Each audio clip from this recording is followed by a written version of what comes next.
Today I want to talk about Subriel Matías.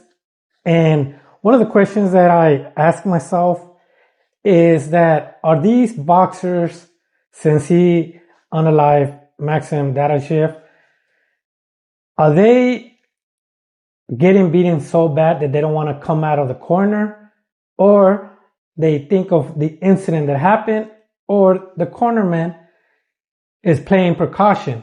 And the reason I say that, and I'm going to give you some numbers, because the boxer that reminds me of an incident like this was Gabriel Ruelas. I don't know if people remember him.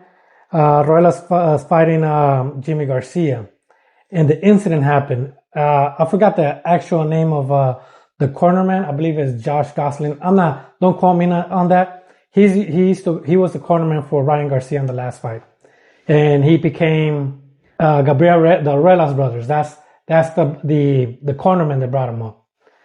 But a couple of numbers that I've seen, and I'm gonna give the numbers. I did look at Wikipedia on these numbers because I don't want to, and I know sometimes Wikipedia doesn't give accurate numbers, but the numbers of head injuries, because both of them had head injuries, by the way.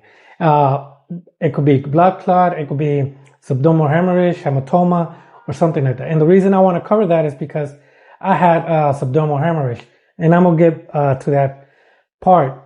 But since Gabriel Ruelas, the unalived number due to a head injury was, that I counted, was 27 of 46. It could be more because some of them, it doesn't describe the actual cause.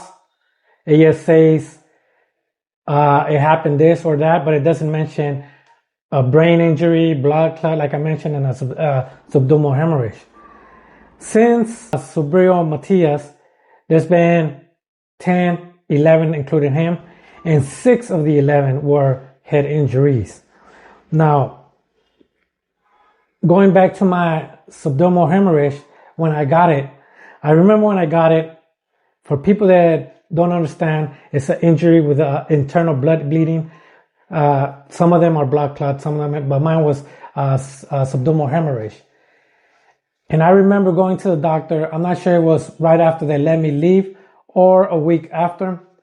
And I told them what was the what do you call it, the chances of me living if they would have gone with the procedure. Because for people that have subdural hemorrhage or internal blood, they see it. I'm not sure it's a scan or x-ray, whatever the case might be. They see that there's blood coming out. They don't immediately open you up. As far as me, what they do is they wait if it keeps on spreading or it stopped. The good thing about mine is stopped. And that's the reason I went to the doctor, and he said if we would have gone with a procedure, the odds were slim of me living, okay? And when that happened to me, Germaine Taylor, I don't know if people know Germaine Taylor, he's a boxer. He had some type of, I'm not going to say blood injury or something on his brain. And he came out and fought. And each time he got hit, like I was like, I can't believe it was happening, because I was so precautious with my head after that. Because I could feel the blood at the time that it happened, pushing. And for Germaine Taylor, for people who don't know, he fought in the Super 6 World Boxing Classic. That's where Ward, Arthur Abraham, and him and other boxers fought for this tournament. I believe it's like the last tournament for a championship, as I recall. And Arthur Abraham is the one that caused Germaine Taylor that injury. Germaine Taylor didn't fight after the first fight. I guess he got replaced afterwards. But the numbers, like I said, the numbers are 27 out of 46 brain injury, 6 out of 11 with Matías since him. When I say 26 of 46 is since the Ruelas injury, and I believe it was, let me look at the year, 1995. Germaine Taylor was in 2009. Now, when it comes to the corner, like I said, I don't know if it's the boxer that was getting beaten so bad or him thinking after getting so many headshots or the cornerman telling him. Because if you look at the video with Maxim against Matias, you could look at the cornerman telling him and pleading that he's gonna stop the fight. And for people that don't know, his corner was Buddy McGriff. He's a Hall of Famer, 73-6 in his career. And this fight happened on ESPN. I believe it was, let me look, at Top Rank. And I believe that going on forward, I'm not gonna go so extensive, but I believe that there's gonna be precaution when he fights. It might be the cornerman, it might be the doctor, it might be the ref, it might be the person himself. And that's why I want to make this video, because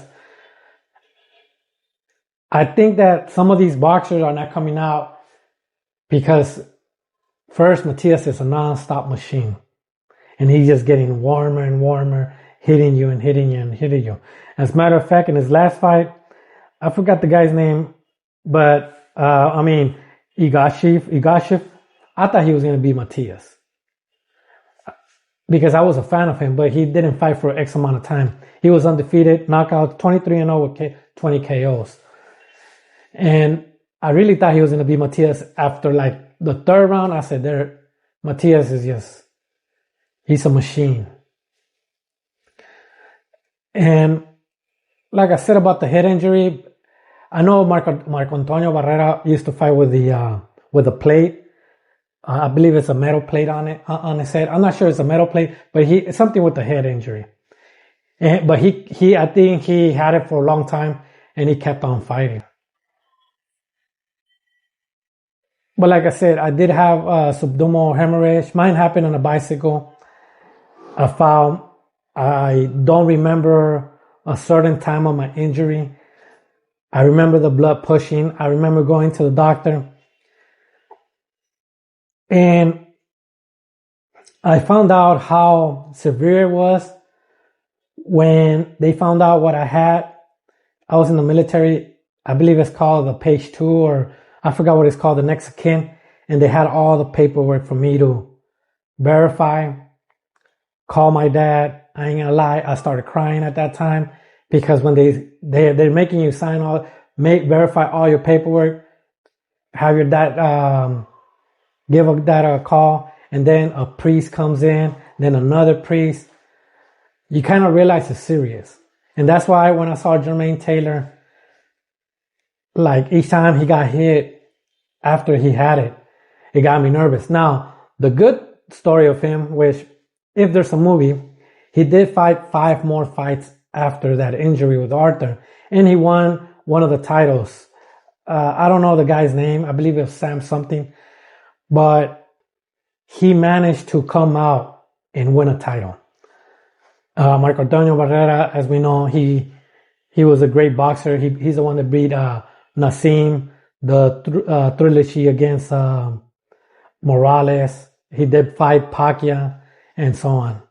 So hopefully you like my video. But like I said, I think for me, I like Matias. He's one of my favorite boxers. But there's going to be precaution, in my opinion, when he fights and they see damage on their opponents. It could be the cornerman, like I said, it could be anybody. Thank you, and thank you for watching.